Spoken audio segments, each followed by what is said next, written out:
It was one of those wet Seattle afternoons that blurred the line between day and night. The kind where the clouds hung low and gray.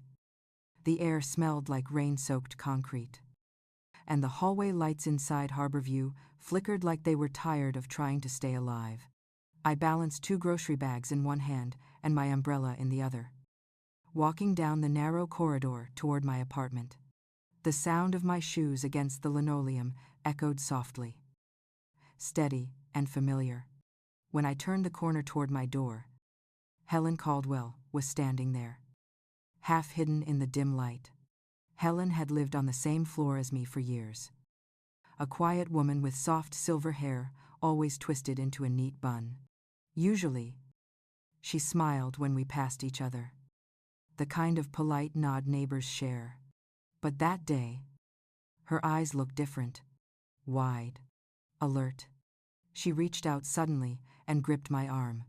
Her hand was cold, trembling. For a second, I thought she might fall, and I tried to steady her. But her fingers tightened instead, like she was afraid of something behind me. "You shouldn't trust the woman who visits you so often." Her voice came out barely above a whisper, raspy and urgent. I blinked, unsure if I'd heard her right. "Helen, what are you talking about?" She shook her head, looking over her shoulder toward the elevator, as if expecting someone to appear. The light above us flickered again, painting her face in harsh flashes of yellow and gray. "I've seen her," she said quietly. "The young woman. She comes here every week." "Doesn't she?" I tried to smile, to make sense of what she meant. "You mean my daughter-in-law, Lauren? She visits sometimes." "Yes." Helen's eyes darkened. "Sometimes," she repeated, almost to herself. Then she leaned closer. "I saw her leaving your place this morning while you were gone." That didn't make sense. This morning I'd been at the grocery store, not gone long enough for anyone to come or go. I forced a little laugh, the kind you make when you want to sound polite. "Oh, I'm sure you must have seen someone else."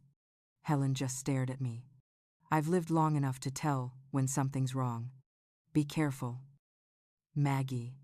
Some people wear kindness like a mask." Before I could answer, the elevator dinged at the end of the hall. She turned sharply, almost startled, and hurried inside without another word. The doors closed, and the metallic hum faded down the shaft. For a moment I just stood there, the rain tapping faintly against the window at the end of the hall. The fluorescent light buzzed overhead, steady for once. I tried to laugh again, quietly this time, but the sound felt thin in my throat.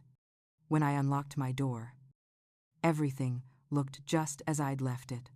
The couch, the worn quilt folded neatly on the armrest, the faint lavender scent from the plug-in air freshener. I set the grocery bags down on the counter and brushed the rain from my coat. That's when I noticed it. On the dining table, right by the fruit bowl, stood a small bottle of perfume. Elegant, clear glass, gold cap. I froze. I didn't own that bottle. The label was fancy, embossed in soft cursive, "With love, L. Lauren." My first thought was that she must have left it last week. Maybe she'd brought it as a gift and I'd forgotten. That happens sometimes lately. Forgetting little things. But still, I couldn't remember seeing it before. I picked it up, turned it in my hand. The scent was light, floral, too young for me. The kind of perfume Lauren wore. I glanced toward the door, the lock gleaming faintly in the dim light. I had locked it.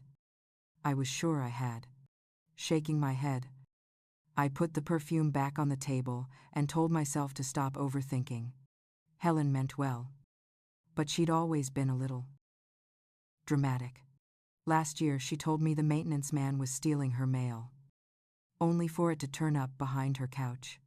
I unpacked the groceries, lined the cans neatly in the cupboard, and tried to ignore the uneasy feeling that had started in my chest. By the time I finished, the apartment was quiet again. Too quiet.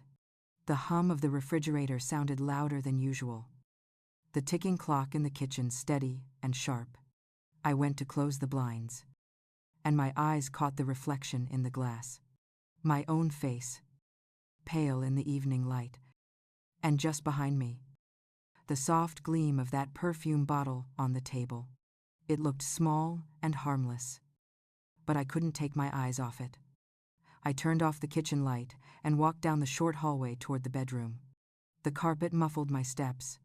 Every shadow seemed heavier than it should be. I told myself I was being silly, that Helen's strange warning had just gotten under my skin.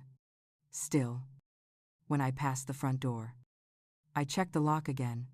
It was secure. In bed that night, I tried to read but couldn't focus. The rain outside turned into a steady downpour, soft against the windows. Somewhere in the building, a door closed, and the sound echoed faintly through the pipes. You shouldn't trust the woman who visits you so often. The words replayed in my head until the rhythm of the rain finally drowned them out. Before I drifted off, I thought I heard something faint, like a soft creak from the hallway. But when I opened my eyes, everything was still. Only the flicker of the streetlight outside touched the edge of the curtain. I told myself it was just the wind. But when I woke up early the next morning, the perfume bottle was gone. The next morning I walked into the kitchen and stared at the spot on the table where the perfume had been. The sunlight came in through the blinds, cold and thin, and the wood looked bare. I tried to remember if I had moved it myself, maybe in the middle of the night. But nothing came back. I checked the counter, the drawers, even the trash, half embarrassed by my own restlessness. Nothing. By the time I made coffee, I had convinced myself there was a reasonable explanation. Lauren probably came by and took it back. Maybe she'd realized she left it behind. That thought comforted me for about 5 minutes, until I remembered that I hadn't given her a key. Around 10, my phone buzzed. It was Daniel. His voice sounded cheerful, the way he always did when he called from Portland. He asked how I was doing, if the new water heater was working, if I'd been out walking like the doctor suggested. I told him everything was fine, and then I hesitated before mentioning the perfume. You think Lauren came by yesterday? I asked. There was a short pause. Maybe. She mentioned stopping by to drop off something for you. Why? Oh, I just thought I heard someone at the door. Probably my imagination. He chuckled softly. Mom, you've got to stop watching those mystery shows before bed. You'll have the whole building on edge. I smiled, even though he couldn't see it. I didn't want to sound paranoid. He promised to visit soon. And when we hung up, I sat there staring at the coffee going cold in my cup. That afternoon, Lauren called. Her voice was warm, smooth as always. Hi, Maggie. Did you get the candle I left? Candle, I repeated. She laughed lightly. I thought you'd notice it. Maybe Daniel forgot to tell you. I left it on the table next to the fruit bowl. I frowned. There wasn't a candle. Just that perfume bottle that had vanished overnight. Maybe she meant that. Oh. Right. I said slowly. Thank you. That was sweet. I could almost hear her smile through the phone. Good. I was worried it might get lost. Anyway, I'll drop by tomorrow after class. All right. Sure. I said. When I hung up, a chill settled in my chest. Either she was lying, or I was losing my mind. I didn't know which possibility scared me more. The next morning, I busied myself with chores. I baked a small batch of muffins, watered the plants, and tried not to think about Helen's warning. Every sound in the hallway made me pause. When the elevator dinged around noon, I caught myself holding my breath. At 1 o'clock sharp, Lauren knocked. She stood there smiling, her blonde hair pulled back neatly. A soft pink cardigan draped over her shoulders. She looked like spring itself, standing in the middle of Seattle's gray. "I brought you something," she said, holding up a bag from the bakery downtown. Her tone was light, affectionate. We had coffee, and she told me about a new project she was working on with her students. She had that way of making everything sound easy. Polished. Perfect. I smiled, nodded, tried to ignore the little hum of unease behind my ribs. When she got up to wash her cup, I noticed how easily she moved around the kitchen. She knew exactly which cabinet held the mugs, where the dish towels were kept. It was such a small thing, but it felt intimate. Practiced. "You really shouldn't be doing the dishes," I said. She laughed softly. "I don't mind. You've done enough for us." After she left, the apartment felt smaller somehow. The air carried her perfume. Faint, but persistent, like the ghost of a memory I couldn't name. I stood by the sink for a long time, staring at the window and the reflection of my own face. Later that week, I ran into Helen again near the mailboxes. She was sorting through a small stack of envelopes, her reading glasses perched low on her nose. When she looked up and saw me, something like relief crossed her face. "I didn't mean to frighten you the other day," she said. "You didn't." I lied. She hesitated, then leaned a little closer. "I just worry. Maggie, I saw that woman again yesterday. The young one. She was leaving your apartment while you were gone." "That's impossible," I said quickly. "I was home all day yesterday." Helen frowned, her brow creasing. "No, dear. It was early morning. I saw her lock the door behind her." For a moment, I didn't know what to say.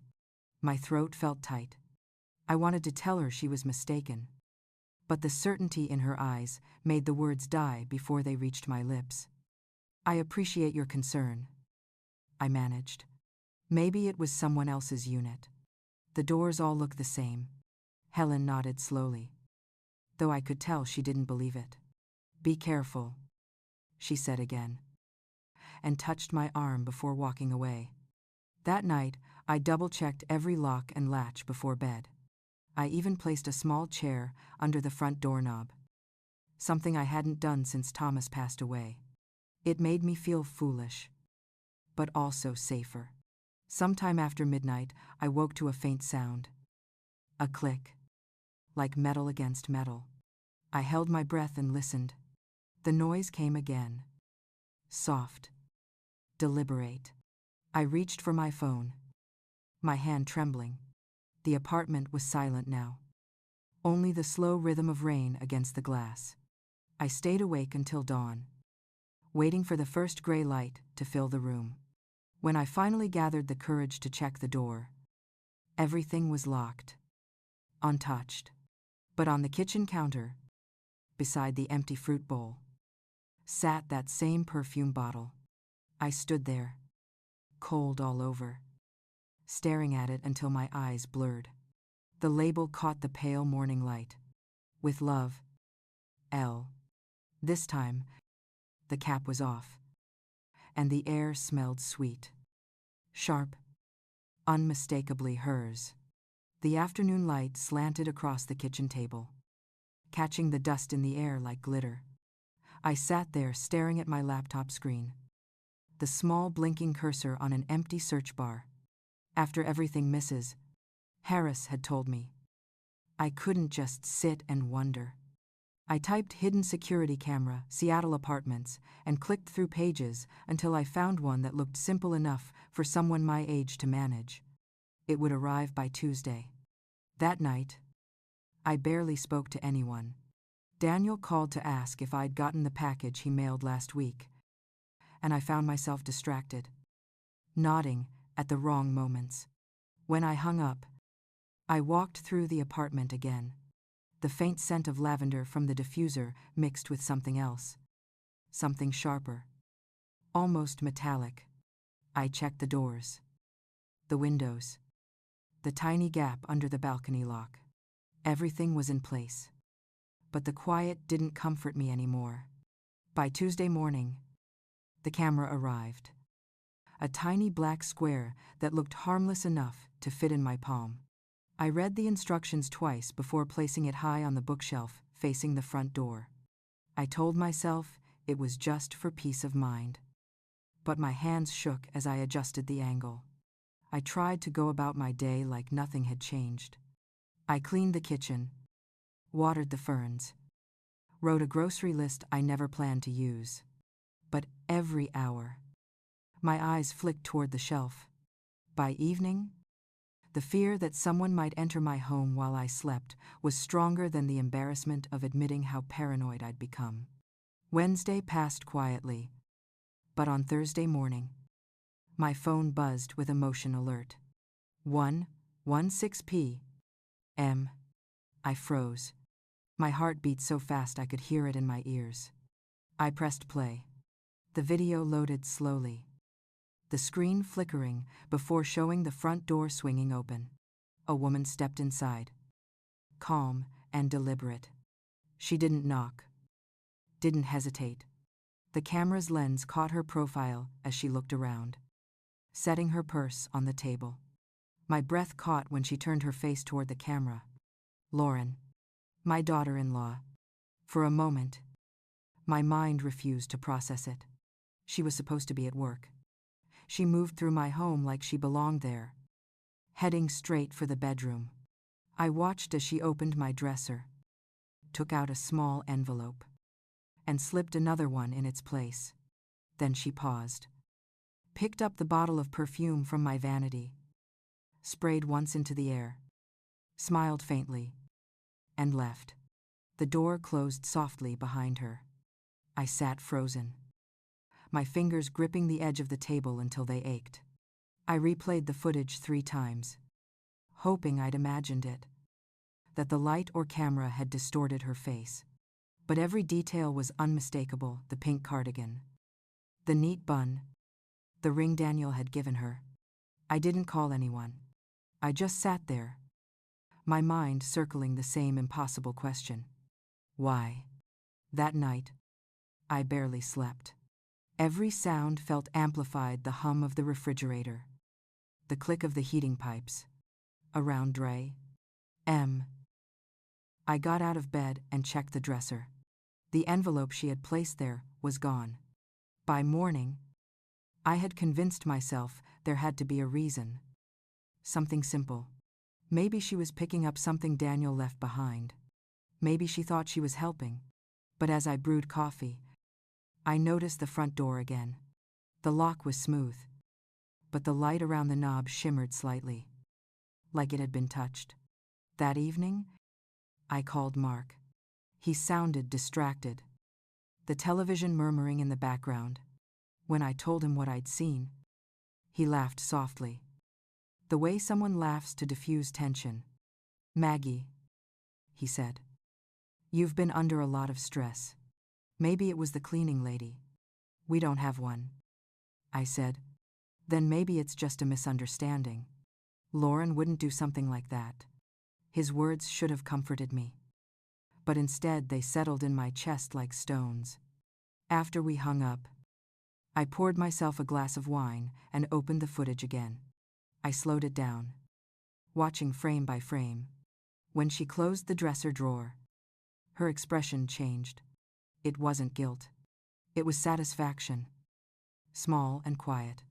By Friday, I couldn't pretend anymore. I went to the hardware store and bought 2 more cameras. One went in the hallway, the other near the bedroom. As I installed them, I thought about how quickly trust could vanish. A week ago, my biggest worry was forgetting my grocery list. Now I was cataloging every second of my own life. That evening, I saw Mrs. Harris in the hallway again.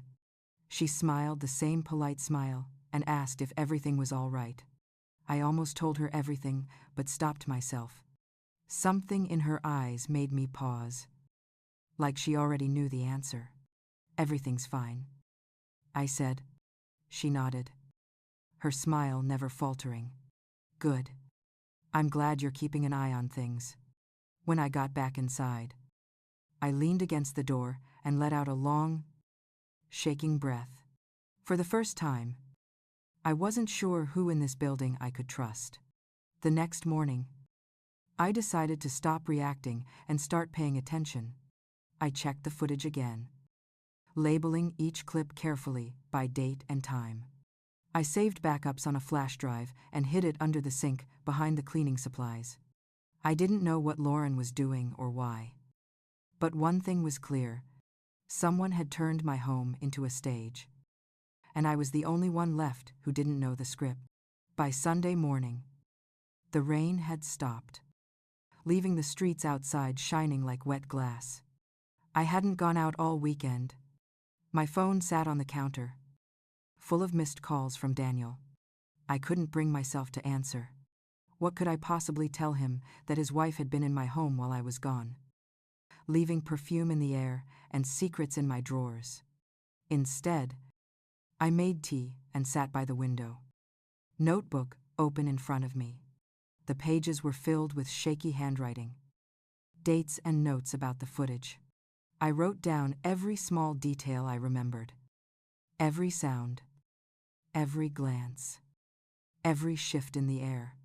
It was strange how writing it all down made it feel both more real and less terrifying. By late afternoon, I decided to test the cameras again. Everything worked. I deleted the previous day's files from my phone, keeping the originals on the flash drive under the sink. Then, for the first time in days, I left the apartment. I told myself I just needed groceries. But really, I needed to breathe somewhere that didn't smell like fear. The market was half empty.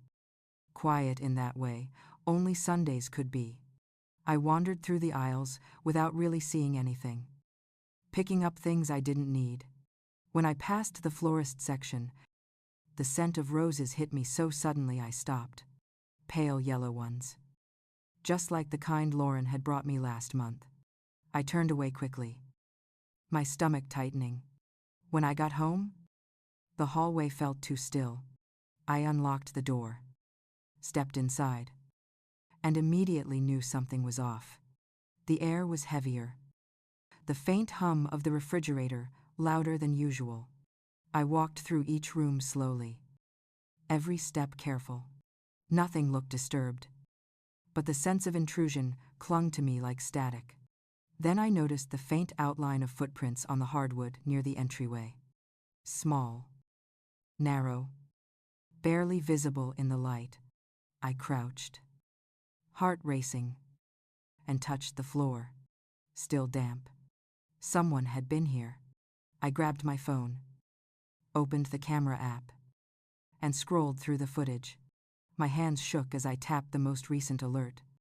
The timestamp read 1258 p.m. The door opened again. The same confident step. Lauren.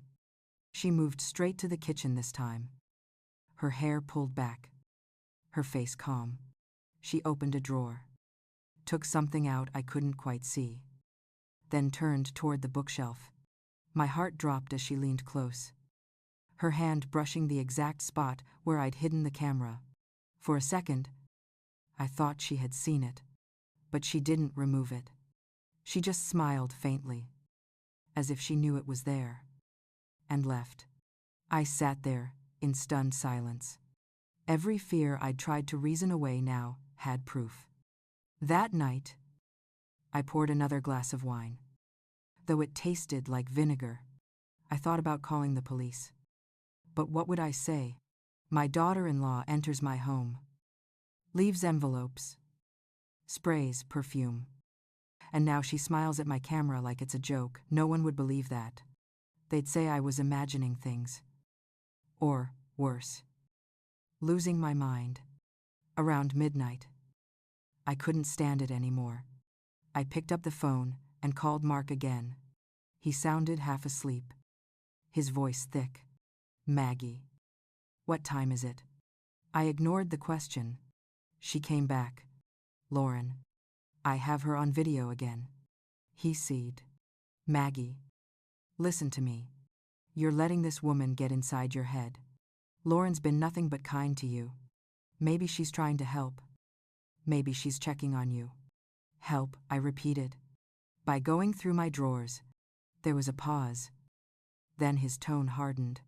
You've been alone too long. You're turning this into something it's not. I hung up. For a while I just sat there in the dark. The sound of the rain starting again outside. Steady and low. I thought about how easily a woman's fear could be mistaken for hysteria. About how quickly concern could be dismissed as madness. By morning, my exhaustion had hardened into something else. Not fear. Not anger. But clarity. If no one would believe me, I would stop trying to convince them. I would simply gather proof.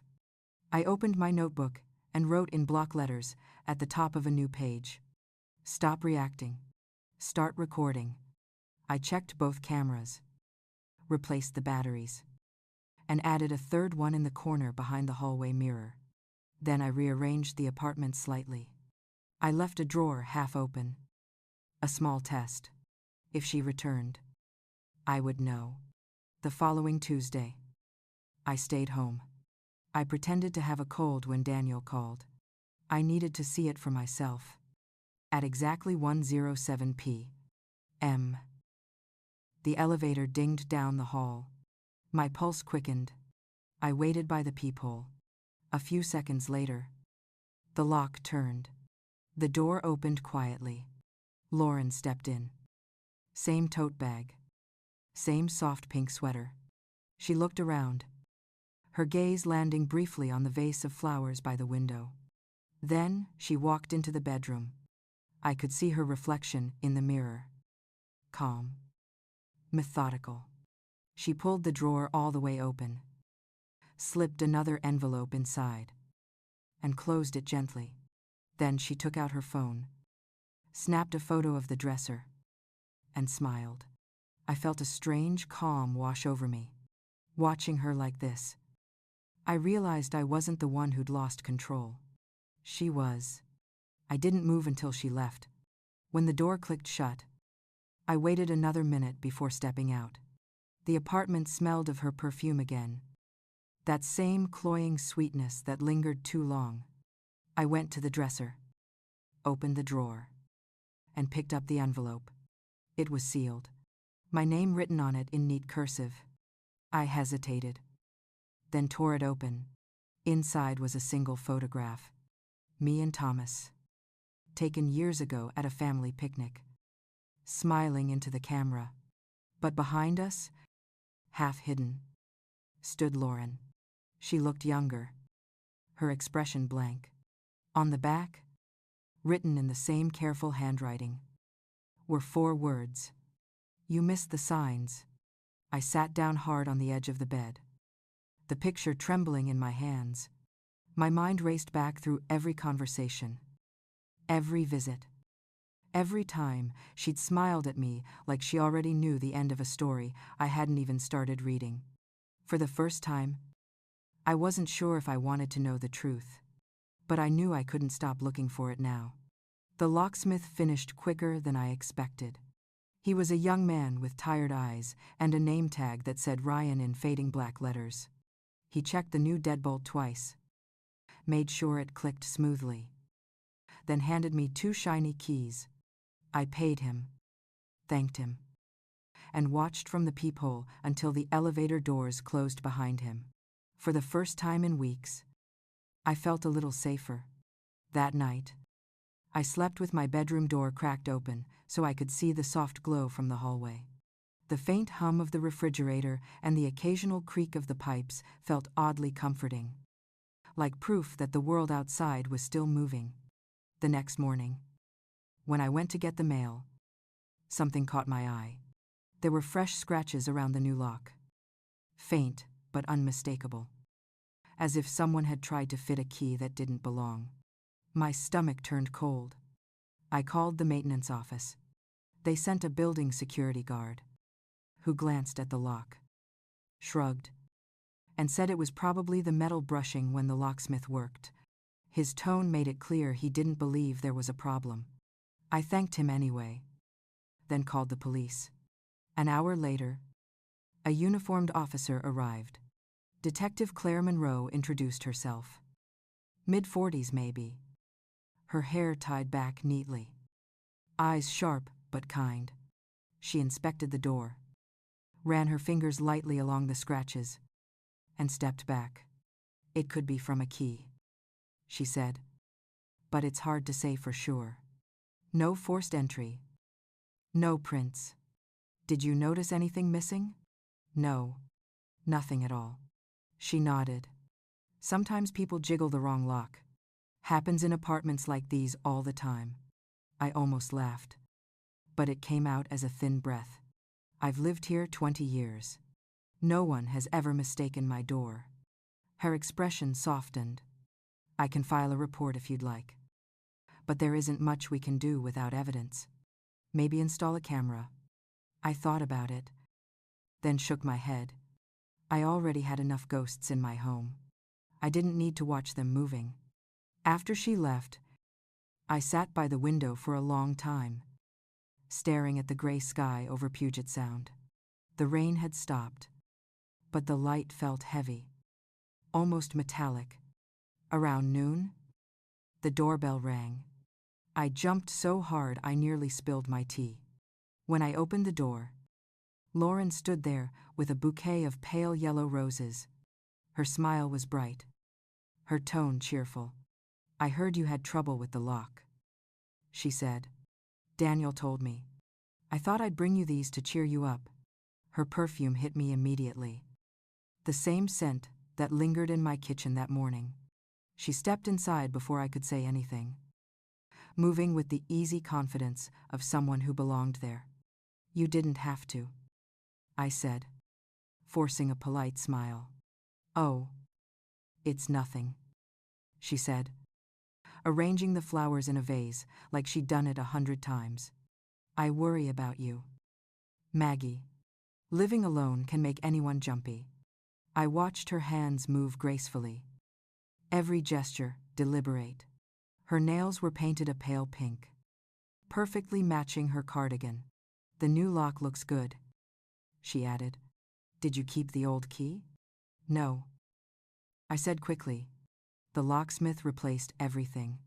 She paused just for a moment, then smiled again. That's smart. You can never be too careful. When she left, the apartment smelled of roses and her perfume. I waited until the elevator doors closed before walking to the door. On the entryway table, I noticed something small glinting under the afternoon light. A key. I picked it up. Heart pounding. It was identical to my new one. Same silver shape. Same notches. I turned it over in my hand. On the side, barely visible, the tiny engraving read, Harborview Lock and Safe. The same company I'd called. I sat down, staring at it. I remembered how casually she'd asked about the old keys. I remembered her smile when she said I could never be too careful. Had she somehow known the locksmith or gone to him afterward, the thought made my hands shake. I put the key inside a small envelope and wrote the date on it. Then I placed it inside the drawer next to my notebook. My hands felt icy as I closed it. That evening, I called Daniel. Did Lauren stop by today? He sounded distracted. Yeah. She said she dropped off flowers. Why? Nothing, I said. Just wanted to make sure. He sighed softly. Mom, you've been tense lately. Maybe you should come stay with us for a while. Get out of that apartment. I can't, I said. I need to be here. Here for what? I hesitated. To pay attention. He didn't understand. Of course. How could he? He'd built a life that moved too fast to notice the quiet things. The ones that whisper instead of shout. After we hung up, I sat at the dining table. Notebook open. I wrote down everything: the scratches, the visit, the key. It felt like trying to hold sand in my hands. Every fact slipping away unless I caught it in ink. Later, I poured myself a glass of wine, turned off the lights, and watched the reflection of the city through the window. The faint flicker of the streetlight outside pulsed like a heartbeat. Around 10, someone knocked softly on the door. 3 slow taps. I froze, barely breathing. Then I realized it was probably Helen. She sometimes stopped by in the evenings with leftover cookies or just to talk. I went to the peephole. But the hallway was empty. I opened the door a few inches. The air outside smelled faintly of rain and something else. Floral and cloying. On the doormat lay a single rose. One of the yellow ones from the bouquet. Its stem freshly cut. I looked down the hall again, but no one was there. The elevator light was still. The silence felt too deep, too thick. I picked up the rose, closed the door, and locked it twice. Then I slid the chair back under the knob, the same way I had before. I placed the rose next to the envelope with the key and stared at them both. The soft scent filled the air. Sweet and wrong. I didn't sleep much that night. Every time the building creaked or the pipes hissed, my eyes snapped open. By dawn, I made a decision. I wasn't going to be scared anymore. If someone was trying to make me doubt myself, they'd chosen the wrong woman. I poured a fresh cup of coffee, sat down with my notebook, and started a new page. At the top, I wrote in careful, steady letters. People who have keys to this apartment. Then, underneath, I added the first name, Lauren Reed Holloway.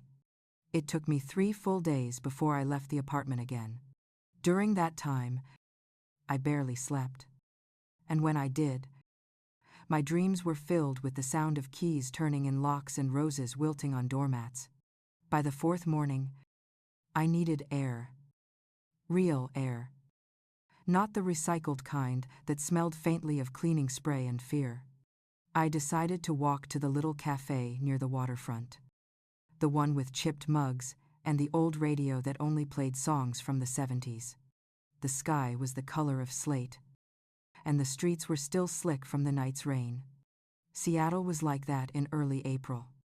All gray and damp and beautiful in its quiet way. As I passed the row of brick apartment buildings, something caught my eye. Across the street, near the pier, a figure sat at a corner table by the cafe window. Blonde hair pulled into a neat ponytail. Pink coat. Lauren. I stopped. My first instinct was to turn back, to vanish before she saw me. But then I noticed she wasn't alone. A man sat across from her. His suit was dark, expensive, and his posture familiar. He leaned forward, speaking low, his hand resting on hers for a brief, intimate second. My heart gave one hard thud. I couldn't see his face clearly through the glass. But something about his gray hair and the way he held himself made my stomach twist. I stepped closer, careful not to draw attention. When he finally looked up, the recognition hit me like cold water. Michael Reed. The name surfaced from somewhere deep in my memory, attached to a time I had tried to forget. Years ago, Thomas had worked with a man by that name, a developer from Portland. I remembered a dinner party at our house. Long before Thomas died, Michael had been there. Smooth talking, charming, the kind of man who noticed everything. And now he was sitting with my daughter-in-law, laughing like they shared a secret. I didn't go inside. I couldn't. I stood on the corner until they both rose, gathering their things. Lauren hugged him, quick but close. Her smile soft, private. Then they left through separate doors. She turned toward her car, he toward the ferry terminal. I walked home without feeling the rain that started halfway there. My mind was a blur of questions and half-formed suspicions. What was she doing with him? What did they have to do with each other? And why did his name make my chest ache in a way that had nothing to do with fear? When I reached my apartment, I sat down and wrote everything in my notebook: the time, the place, the way she looked at him. The facts steadied me, even when the implications didn't. That evening, I went to see Helen. Her apartment smelled like chamomile tea and old wood polish. She looked pale, thinner than I remembered, but her eyes were still sharp. "You look like you've seen a ghost," she said. "Maybe I have." I told her everything, from the perfume to the scratches on the door, to the meeting at the cafe. When I said his name, Michael Reed, her teacup froze halfway to her lips. She set it down carefully, hands trembling. "I know that name." I nodded. "He worked with Thomas once." She shook her head slowly. "No, dear. He was my husband." The room seemed to tilt. I stared at her, not sure I'd heard right. Helen's voice dropped to a whisper. "We divorced 30 years ago. He left me for a woman who looked a lot like your Lauren. Pretty, clever, ruthless. That woman had a daughter." I sank back in the chair, the pieces rearranging themselves in my mind in a way that made terrible sense. "Her name was Rebecca Reed, wasn't it?" I asked. Helen nodded. "She changed her name when she remarried. She became Lauren's mother." The words hung there, heavy as the rain against the windows. Helen looked down at her folded hands. "Michael and I had a son once. He died young. After that, everything fell apart." She paused. "I used to think Michael would pay for the way he hurt people. Maybe this is how karma keeps its balance." I couldn't speak for a long moment. Then, quietly, I said, "Do you think Lauren knows who you are?" Helen smiled, tired and knowing. "Oh, she knows. She's looked me right in the eye before and smiled like I was invisible. That's why I warned you." The clock on the wall ticked softly. The air between us felt colder, the way it does before a storm. When I left her apartment, I stood in the hallway for a long time, trying to breathe. My heart was racing, my mind spinning. If what Helen said was true, then Lauren had come into my life long before Daniel married her. The connection between our families wasn't coincidence. It was history repeating itself. That night, I sat by the window with the lights off, watching the reflections of the city shimmer across the water. I replayed the moment at the cafe again and again. The way Michael leaned forward, the way Lauren smiled, the way she always seemed one step ahead. Near midnight, my phone buzzed. A message from Lauren. "We should talk tomorrow. There's something you need to know about Thomas." For a moment, the world narrowed to that one line glowing on the screen. I could almost hear her voice in my head. Calm, confident, the way she always spoke when she knew something I didn't. I typed back before I could stop myself. "What about him?" No reply came. I sat there until the phone dimmed, until the silence in the apartment felt too big to stand. Outside, the wind picked up, rattling the window panes. Somewhere down the hall, a door clicked shut. I closed my notebook, turned off my phone, and whispered to the dark, just to hear something human. "Whatever you think you know, Lauren," I said softly. "I'm ready to hear it." Then I turned off the lamp. But even in the dark, my eyes stayed open, waiting for the morning. The morning came gray and thin, light slipping through the blinds like something hesitant. I sat at the kitchen table with my phone in front of me, still waiting for a reply that never came. Lauren's message from the night before sat there like a weight on the screen. "There's something you need to know about Thomas." By 9, I'd convinced myself she wouldn't follow through. Maybe it was just another game, another way to keep me off balance. But at 11, a soft knock came at the door. I froze.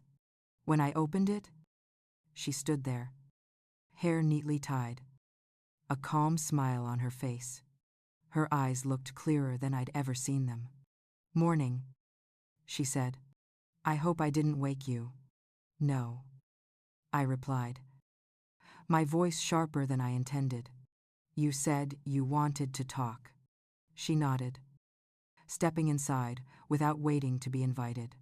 The air around her filled with that faint floral scent that now seemed part of her. Something I could never wash away, no matter how much I aired the apartment. She walked straight to the dining table, her hand grazing the back of one of the chairs. "You've been worried, haven't you?" I crossed my arms. "You could say that." She looked around the room, her gaze settling briefly on the notebook sitting half hidden under a pile of mail. Her lips curved slightly, like she already knew what was inside. "I came to tell you that you've been wrong about a few things," she said softly. "I didn't want to. But Daniel's starting to worry. He thinks you're unwell." I forced a smile that didn't reach my eyes. "That's convenient." She tilted her head, her expression almost pitying. "Thomas was a good man, Maggie. He helped a lot of people, women mostly, students who needed guidance. He didn't always know how to draw the line between kindness and something else." The words slid out so gently, it took me a second to feel the sting. "What exactly are you saying?" Her smile faltered for just a moment, then returned. "I'm saying maybe the past isn't what you think it was. Maybe you should stop digging before you find something that hurts." She walked toward the door, her heels soundless on the rug. "Just let things be," she added. "Let him rest." Before I could answer, she was gone, leaving the faint trace of perfume and the echo of her voice behind. I stood there for a long time, staring at the closed door. Every part of me trembled with anger, confusion, disbelief. I wanted to scream, to chase her down the hall. But instead, I reached for my phone. The call connected after 2 rings. "Susan," I said. "It's Maggie. I think I need your help." Her voice was warm, steady, the same tone she used when we used to share coffee years ago. "Of course. What's going on?" I told her everything. Not the emotions, not the fear, just the facts, the keys, the flowers, the messages, the meeting at the cafe, the man named Michael Reed. When I finished, she was silent for a moment. "It sounds like you're sitting on more than just a personal betrayal," she said finally. "If there were any financial connections between Thomas and this man, we can look them up. When did he pass again? Liansenling I Shirtsi. Then there'll still be records. I'll check the archives at the courthouse. And Maggie, keep notes. Date everything." I smiled weakly. "Already have." After we hung up, I went to Thomas's old desk. The drawer stuck a little from years of disuse, but it opened with a sharp tug. Inside were folders, a few envelopes, and a thick binder of architectural contracts. I went through them one by one, careful not to let my shaking hands tear the paper. At the bottom, tucked between 2 blueprints, I found a single folded document stamped with the name Northwest Development Partners. The signature at the bottom was Thomas's. Beside it, in smaller writing, was another Michael Reed. My chest tightened. The date on the page read April 2016. I set it aside, reading through the fine print. It wasn't a construction deal like I expected. It was a financial partnership, a private investment. Thomas had loaned a large sum, drawn from our joint savings, to a Portland property owned by Michael. I flipped through the attached notes and saw something that made my throat close. A payment authorization signed by Lauren Reed, listed as project consultant. For a moment, everything blurred. I could almost hear her voice in my head, calm and deliberate. Maybe the past isn't what you think it was. I copied the documents, slipped the originals back into the folder, and placed the copies in an envelope. Then I hid it under the loose board beneath the sink, the same place I kept my other notes. That night, the building was unusually quiet. Even the elevator seemed to move slower. Around 10, I heard the soft slide of something against the door. When I opened it, there was no one in the hall. Only an envelope lying face down on the mat. I picked it up carefully. Inside was a single sheet of white paper, blank, except for 6 words written in neat, steady handwriting. Stop now before you ruin everything. There was no signature, no address. Just those words and the faintest trace of perfume on the paper. I sat on the couch holding the note, my hands trembling so badly I had to set it down. Outside, the rain started again, steady against the windows. The same rhythm that had followed me all spring. I thought about Helen's warning, about karma, about repetition, about the way lies had a habit of circling back until they found the people who deserved them. When the clock struck midnight, I poured myself a glass of water and opened my notebook. My handwriting was shaky at first, but it steadied as I wrote. April 15. Found contract between Thomas and Michael Reed. Lauren listed as consultant. Handwriting on anonymous note matches hers. I closed the notebook and set it aside. The silence in the apartment pressed in. Heavy, but no longer suffocating. Somewhere below, a car door slammed. A man's voice called out, muffled by the walls. I turned off the lamp and waited. Listening. The footsteps faded, and the quiet returned. When I finally went to bed, I left the lamp on low. The yellow light pooled softly against the wall. And for the first time in weeks, I didn't feel afraid, only certain. Whatever Lauren thought she was protecting, it wasn't me. And whatever truth she believed she owned, I was getting closer to it. The next morning came slow and heavy.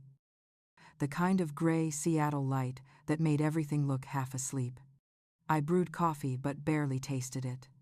The documents on the kitchen table felt louder than the sound of the rain, like they were whispering what I didn't want to admit. Thomas hadn't just trusted Michael. He'd built something with him. And Lauren had been part of it long before she became part of our family. By 10, I called Susan again. She answered on the second ring, sounding alert, ready. I told her what I'd found. The contract, the signatures, the anonymous note. She didn't sound surprised. It's exactly what I was afraid of, she said. Maggie, this isn't just a personal betrayal anymore. If your late husband's funds were tied to that project, and if Lauren profited, that's misrepresentation at best. Fraud at worst. I closed my eyes, breathing slowly. What do we do? She hesitated. First, you gather everything. Every piece of paper, every message, every note. Then, we trace the transactions. If anything links back to your shared accounts, we file a petition. I stared at the kitchen window, where raindrops blurred the view of the parking lot below. It felt strange, almost unreal, to hear her talk about my marriage in legal terms, like it was a case instead of a life. By noon, I had the entire dining table covered in folders, receipts, and notes. Years of quiet paperwork suddenly felt like evidence. I opened Thomas's old laptop, praying the password still worked. It did. There were hundreds of emails, some about work, some about our mortgage, some too personal to read without feeling a sting. But near the end of his inbox, I found something that made my throat tighten. A thread labeled Project Windhaven. Attached were 3 files. The first was a financial summary. The second, a property acquisition letter. The third, a scanned check. The check was from our joint account. The endorsement line bore 2 names, Thomas Grant and Lauren Reed. I pushed my chair back so fast it scraped against the floor. For a long moment, I couldn't move. My mind kept circling the same thought. Round and round, until it burned. She'd been in our lives long before Daniel brought her home. I printed everything, careful not to make noise, as if someone could hear. Then I packed the copies into a manila folder and slid it inside the lining of my coat. The air in the apartment suddenly felt too tight. I left. The rain had stopped, but the streets were slick, reflecting the silver light of the afternoon. I walked to Helen's apartment and knocked twice. When she opened the door, I must have looked wild because she didn't ask any questions. Just stepped aside and let me in. I told her about the check, the emails, the signature. She listened quietly, her hands folded in her lap. When I finished, she let out a long, slow breath.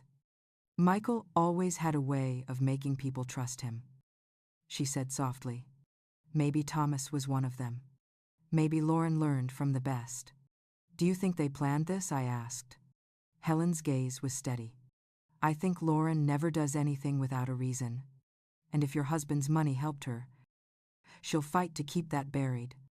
I left her apartment with those words sitting like stones in my stomach. Outside, the air smelled of wet concrete and salt from the sound. That evening, I called Daniel. He sounded distracted, like he always did when he was trying to sound calm. Hey, Mom. Everything okay? Not really, I said. I think I found something you should see. He said. Is this about Lauren again? Yes. He paused, his tone tightening. Mom, you've got to stop this. She's worried sick about you. You're seeing patterns that aren't there. I almost laughed, but it came out as a choked sound. Patterns that aren't there, Daniel. Her name is on a check, from your father's account. He was silent for a long time. When he finally spoke, his voice was quieter. I don't believe that. I'll send you a copy. Then you can decide. Before he could respond, I hung up. For the rest of the night, I couldn't sit still. I cleaned, then stopped halfway through. I started cooking, then threw everything away, untouched. Every corner of the apartment felt like a memory that had changed shape. Just after midnight, the phone rang. It was Daniel. Mom, he said, his voice strained. Lauren says she doesn't know anything about the check. She says maybe Dad was helping her with some project before she married me. She said you're twisting things. And you believe her. He hesitated. I don't know what to believe anymore. You should start by believing your eyes, I said quietly. Then hung up. I didn't sleep. Around 3 a.m, I went back to the desk and started a new list. Not of events or suspicions this time, but of decisions. Number 1, protect what's left. Number 2, tell Susan everything. Number 3, stop waiting for someone else to save me. By dawn, my head was pounding. The city outside looked pale, washed out, like even the sky was tired. When I opened the front door to get the paper, an envelope was waiting on the mat again. No address, no name. Inside was a photograph. It was old, slightly faded, taken at a summer barbecue in 2016. Thomas stood near the grill, smiling. Beside him, holding a drink, was Lauren, younger, sunlit, carefree. Her hand rested lightly on his arm. I turned the photo over. On the back, in small, neat handwriting, was one sentence. Some things never change. The words blurred as I read them again. I dropped the photo on the table and sank into a chair. My pulse was pounding so loud I could barely think. Someone had taken that picture. Someone had kept it all these years. Someone wanted me to see it now. I stared at it until the edges of the image went soft. Then I whispered to the empty room. Not sure if it was a promise or a threat. You wanted me to stop, Lauren. But I think it's time I start. By the time the sun rose, my decision was already made. I dressed quickly, tucked the photo and the copied documents into my purse, and drove across town to Susan's office. The streets were quiet that early, gray and damp from the mist that never really left the city. I kept replaying that single line on the back of the photograph. Some things never change. It felt like a taunt, like someone was daring me to keep going. Susan met me in her office wearing a beige sweater and that calm expression that always made me feel steadier. I handed her the folder without a word. She opened it, looked through the copies, and let out a soft sigh. This isn't just circumstantial anymore, she said. Maggie, this is enough to open an estate fraud investigation. What happens if I do that? She looked up. It will get ugly. The Reed family won't go quietly. Lauren's connections are strong. And if she feels cornered, she'll strike back. I smiled faintly. She already has. Susan leaned forward. Then you need to be ready for everything. I'll file the preliminary paperwork. But I want you to keep a copy of everything somewhere safe. Somewhere she can't reach. I nodded. I already did. When I left her office, the rain had picked up. Fine and steady. I drove home with the wipers squeaking across the windshield, my thoughts spinning. By the time I parked, I noticed a car sitting across the street. Black. Windows tinted. It didn't move even when I locked my door and walked inside. I spent the afternoon going through my apartment again. Not because I thought anything was missing, but because I needed to feel in control. I checked every drawer, every corner, every cabinet. Nothing seemed out of place. Still, something in the air felt wrong. At 6, the phone rang. It was Daniel. His voice was tight, uncertain. Mom, what did you do? I sat down slowly. What do you mean? Lauren's furious. She says you went to a lawyer. She says you're accusing her of stealing from Dad. I didn't answer right away. What did you tell her? I told her I didn't believe it. He said quickly. But Mom, what are you doing? This isn't helping anyone. It's helping me. I said quietly. For the first time in years, it's helping me. He sighed hard. And I could hear how young he suddenly sounded. Like the boy who used to run to me when he broke something and didn't know how to fix it. Please. Just let this go. I can't. I said. Not anymore. When I hung up, the silence felt heavier than before. I sat by the window and watched the rain slide down the glass in thin streaks. Across the street, the black car was still there. Its headlights flickered once, then off. At 8, there was a knock on the door. I froze, listening. It wasn't Daniel's knock, or Helen's. 3 sharp raps. Deliberate. I didn't open it. I looked through the peephole. Lauren. She stood there, with her coat zipped to her chin, her hair pulled back tight. Her face calm but her eyes bright with something I couldn't name. When I didn't move, she spoke, her voice soft through the door. Maggie, we need to talk. Please. I hesitated, my hand on the knob. Then I unlocked the door and stepped aside. She entered like she owned the place. Her gaze went immediately to the coffee table, to the pile of papers I'd left out. She picked one up, scanned it, and smiled without warmth. So this is what you've been doing. You left me no choice, I said. She laughed lightly. You think you're the first woman to dig through her husband's past. You'll find ghosts. Not justice. Maybe. But ghosts don't write checks.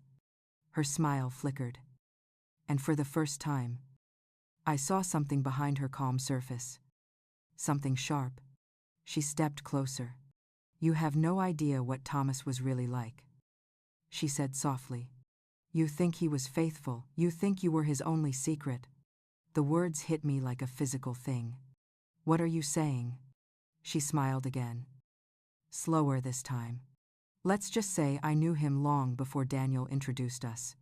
For a heartbeat. The room spun. I gripped the back of a chair to keep steady. You're lying. Am I? She whispered. You can ask Michael. He'll tell you everything. I wanted to scream. To shove her out. To demand proof. Instead, I stood still. Every part of me shaking. She straightened her coat. Her tone turning light again. I'd stop if I were you. Maggie. This road only ends one way. And it's not the way you think. Then she walked out. When the door closed, I locked it twice and leaned against it, trying to breathe. Her words echoed in my head. I knew him long before Daniel introduced us. I sat on the floor until the clock struck 10. Then I went to the desk and opened the old family photo albums. Page after page of birthdays, holidays, trips. I studied each one like it was a map. Then I found it. A 4th of July picnic. Lianqianlingishiwu. Thomas standing near the grill. Daniel beside him. And in the background, a group of younger people from his office. I looked closer. One of them was Lauren. Younger. Her hair darker. Her smile the same. I traced the outline of her face with my fingertip. She hadn't lied. She had known him before. The air in the room seemed to thin. I put the photo down, closed the album, and whispered to myself, trying to steady my breathing. Fine.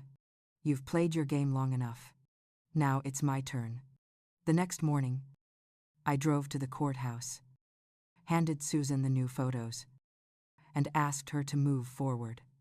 She studied my face for a long time, then nodded. We'll file this week, she said. It'll all come out soon. When I left, the rain had stopped. The clouds were breaking apart. A faint light cutting through. As I walked back to my car, I glanced across the street. The black sedan was parked at the curb again. The driver sat behind the wheel, face half hidden by the glare on the windshield. I stood there for a moment, watching. Then I smiled. Calm and sure.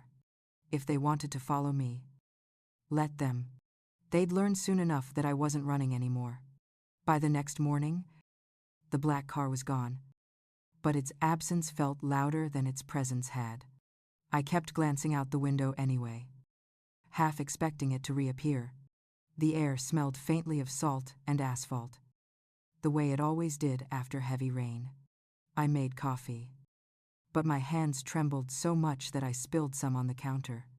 I needed to see Helen. She was the only person who could look at all this madness and make it make sense. When she opened the door, her face softened immediately, and she stepped aside to let me in. The curtains were half drawn, and her apartment felt dim and safe, the way a sanctuary should. I told her about the photograph, the check, and Lauren's visit the night before. I repeated every word Lauren had said, especially the one sentence that still made my stomach turn. She said she knew him long before Daniel introduced her. Helen listened without interrupting. When I finished, she took a long breath and looked out the window. Then it's true, she said quietly. They were connected long before.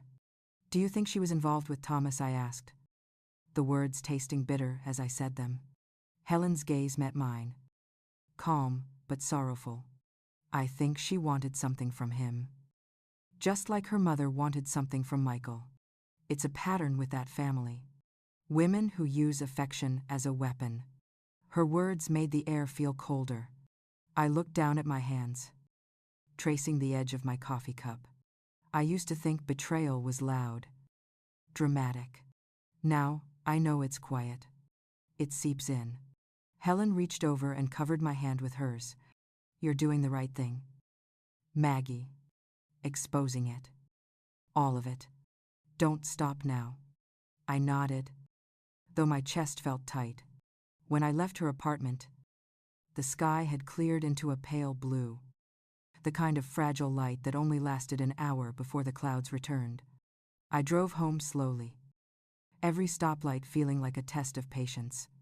When I walked into my apartment, the first thing I noticed was the smell. Not perfume this time, but smoke. Faint. Acrid. Like burnt paper. My heart lurched. I rushed to the kitchen. The trash bin was warm. Inside, a small pile of ashes. I stared at them, disbelief turning into anger. Someone had been here. Again. I called the building manager. He swore no one had entered. No maintenance calls. No key logs. I hung up, my hands shaking. Then I went straight to the sink and pulled out the small metal box I kept hidden behind the cleaning supplies. The flash drive was gone. I stood there for a long time, gripping the edge of the counter. My throat tightened. But no tears came. Whoever had come knew exactly where to look. That night, I couldn't stop pacing. Every creak of the floorboards sounded like a threat. I checked the locks 3 times before finally sitting down at the desk. I opened my notebook and started writing everything again. From the beginning. The first time Mrs. Caldwell spoke to me in the hallway. The first envelope. The first scratch on the door. Every small thing that led me here. Halfway through, the phone rang. It was Susan. Maggie, she said, her voice low. I need to tell you something. I got a call from the county clerk's office. Someone tried to access your late husband's probate records this morning using your name. My breath caught. Who? They couldn't confirm. But the request came from a firm in Portland. A small one, owned by Michael Reed. I closed my eyes. Of course it did. Susan continued. It means they know you're investigating. You need to be careful. Don't stay alone if you can help it. I'll be fine, I said softly, though I didn't believe it. After we hung up, I turned off all the lights and sat by the window. The reflection in the glass stared back at me, pale and tired. But something else too. Steady. The next day, Daniel showed up without calling. He looked exhausted. His eyes shadowed. His jaw tight. Mom, he said. We need to talk. I stepped aside. He walked in, pacing, his hands shoved in his jacket pockets. Lauren told me everything. She said you've been accusing her of things you can't prove. She said you're obsessed. I took a slow breath. And what do you think? Daniel. He hesitated. I think you're hurt, and you're letting it twist you. I almost laughed. But the sound came out cracked. Hurt Daniel. Do you even know who she is, who her family is? He frowned. What are you talking about? Her father is Michael Reed. That stopped him. He blinked. What? That's impossible. I pulled the photograph from the table and handed it to him. His hands shook as he looked at it. That's from years ago, I said. Before you ever met her. He stared at the picture. Then at me. Why didn't you tell me sooner? Because I wanted to be sure. And now I am. He sank into a chair, silent for a long time. Finally, he said, if any of this is true, then she's been lying to me for years. I didn't say anything. There was nothing left to say. He stood abruptly. I need to talk to her. Daniel. Wait. Don't confront her yet. She'll twist it. That's what she does. He shook his head. I have to hear it from her. When he left, the door closed hard enough to rattle the frame. I stood there, listening to the echo fade, feeling both terrified and strangely calm. The truth was finally out of my mouth. Whatever happened next, there was no taking it back. By evening, the phone started ringing again. I didn't answer. Then came a text. From Daniel. She's gone. 2 words.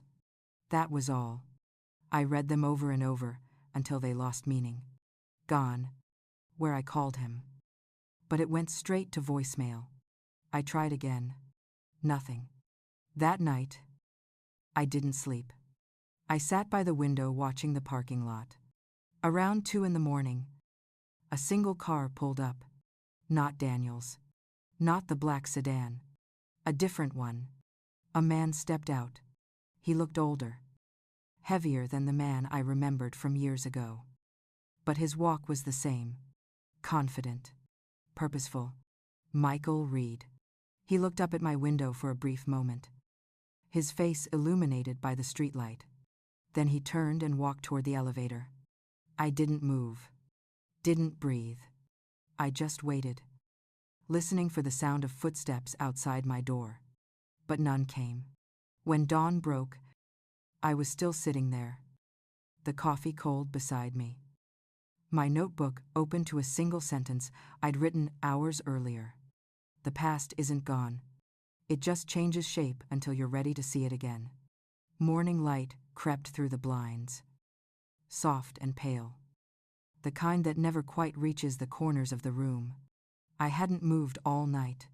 The cup of coffee beside me had gone cold hours ago. And the words in my notebook stared back like a warning. The past isn't gone. It just changes shape until you're ready to see it again. I stood, stretched my stiff legs, and went to the window. The street below was quiet. A few cars gliding past. The world pretending everything was normal. Michael Reed's car was gone. So was the sense of waiting that had filled my chest for months. I felt hollow but strangely focused. Like the fog had finally lifted. At 9, Susan called. Her voice was brisk. Urgent. Maggie. They served the papers this morning. Lauren and Michael both received notice.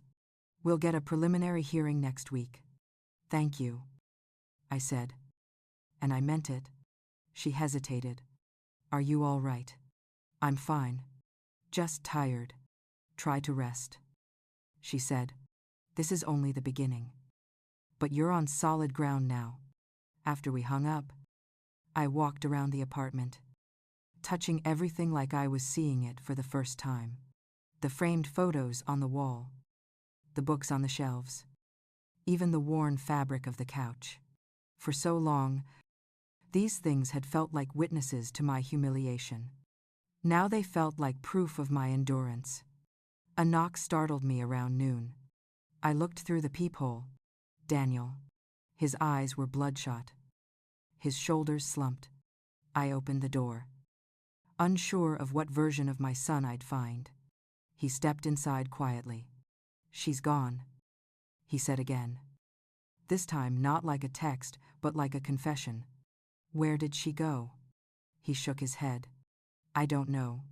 Her phone's off. Michael called me. He said she left Portland 2 nights ago. He thought she was coming here. But she never showed. I looked at him, searching for signs of the boy I raised. He looked older, fragile in a way that made my chest ache. She'll surface, I said softly. People like her always do when they think they can rewrite the story. He sank into a chair, his hands gripping each other tightly. Mom, I didn't want to believe you. I thought you were angry, grieving. But now, after everything, I don't know what's true anymore. I poured him coffee. The ritual grounding both of us. The truth doesn't change because you ignored it, I said gently. It waits. He nodded, eyes glistening. I'm sorry. Mom. I reached across the table and took his hand. For the first time in months, the silence between us wasn't painful. It was healing. He stayed for hours. We didn't talk about Lauren again. We talked about his job, about Helen, about the things we'd both lost. When he left that evening, he hugged me like he hadn't in years. I stood at the door long after he drove away, watching the street grow darker. The next few days passed quietly. No messages. No notes. No knocks. The stillness felt strange, almost suspicious. But I let it be. I met with Susan again, handed her new copies of the files I'd recreated. She told me the judge was reviewing the case and that the police might reopen Thomas's financial records. Then, 3 days later, a letter arrived. No return address. Just my name written in neat, familiar handwriting. I opened it carefully, half expecting the smell of perfume. There was none. Inside was a single page. Maggie, I never meant for you to find out this way. He loved you. Even when he couldn't stop loving me, I tried to stay away. But some things don't die just because we want them to. Tell Daniel I'm sorry. I won't come back. L. I read it 3 times before folding it back into the envelope. The words didn't sting the way I thought they would. There was sadness in them, but not power. Whatever grip she had on my life had broken the moment I stopped fearing her. That night, I walked to Helen's apartment. She opened the door before I knocked. As if she'd been waiting. Her eyes searched mine, then softened. You look lighter, she said. I handed her the letter. She read it silently, then smiled faintly. So she's running. Seems that way. Helen poured us tea and sat beside me. You know, she said after a moment, sometimes justice isn't a headline or a courtroom victory. Sometimes it's just living long enough to see people undo themselves. I nodded. I think that's exactly what happened. We sat there for a long time, sipping tea while the rain started again outside. For once, the sound didn't feel ominous. It felt like cleansing. When I got back to my apartment, I placed the letter in the drawer with the rest of the evidence. Then I closed it for good. I didn't need to prove anything anymore. I had survived, and that was enough. Weeks passed. The hearing went smoothly.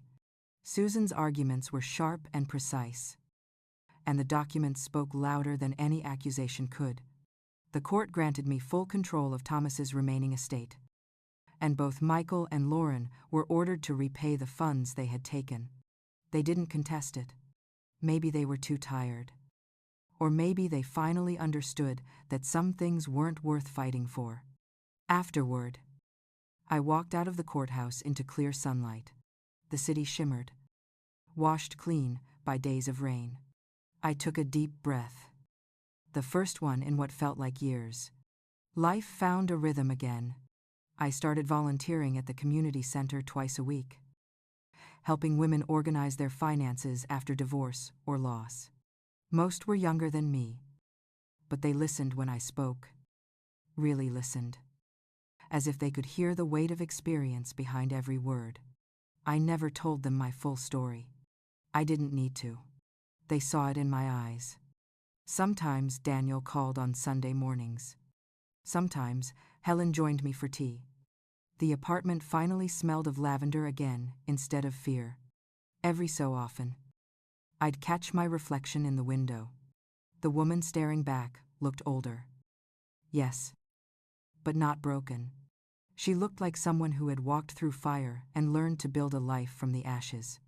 One evening, I drove out to the overlook by the water, the same place Thomas and I used to visit when the world still felt simple. The sun was setting, streaking the sky with gold and violet. I stood there for a long time, watching the river move quietly below. I didn't think about revenge anymore. What I'd found wasn't vengeance. It was truth, stripped bare of illusion. And truth, I learned, is the only thing that can outlast betrayal. When the first stars began to appear, I whispered to the wind. Not in anger but in peace. I forgive you. But I won't forget. As I turned to leave, the city lights shimmered in the distance, small and steady. If you've ever lost yourself in someone else's lies, if you've ever fought your way back to the light, tell me. I want to know your story. Maybe we can remind each other that even after the darkest betrayal, life can begin again.